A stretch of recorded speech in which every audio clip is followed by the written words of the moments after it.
Assalamualaikum warahmatullahi wabarakatuh. Puji syukur kehadirat Allah Subhanahu wa Ta'ala, dan sholawat serta salam semoga selalu tercurah kepada baginda Nabi Muhammad SAW. Halo semuanya, perkenalkan nama saya Farid Lasanto dengan NIM 103625000048. Pada video kali ini saya akan membedah sebuah studi kasus yang sangat menarik yang berjudul Dilema Sang Arsitek Muda. Di sini kita akan melihat bagaimana nilai-nilai spiritualitas diuji di tengah dunia kerja profesional. Oke, kita masuk ke intisari kasusnya. Jadi narasi ini menceritakan tentang Farhan, seorang arsitek sukses yang sebenarnya punya segalanya secara materi, tapi dia merasa hampa. Farhan akhirnya memilih untuk kembali mendalami spiritualitas untuk mencari ketenangan batin.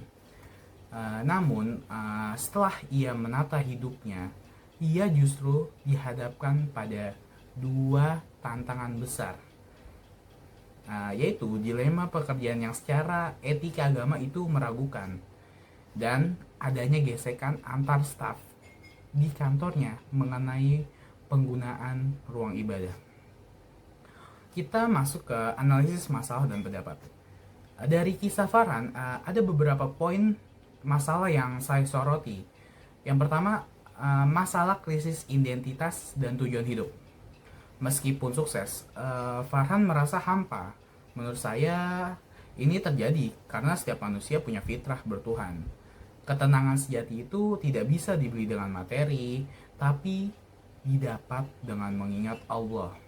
Sebagaimana dalam Al-Quran surat Ar-Ra'd ayat 28 ditegaskan bahwa hanya dengan mengingat Allah hati akan menjadi tentram.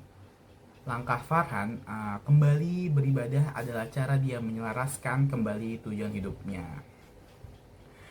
Yang kedua, masalah etika dalam profesionalitas. Farhan diminta merancang bangunan yang fungsinya abu-abu atau syubhat. Argumen saya, seorang muslim harus punya integritas sesuai dengan surat Al-Maidah ayat 2. Kita dilarang tolong menolong dalam perbuatan berdosa. Langkah Farhan mencari dasar di Al-Quran, hadis, dan pendapat ulama adalah bentuk komitmen seorang profesional muslim agar hasil karyanya membawa berkah, bukan kemudaratan.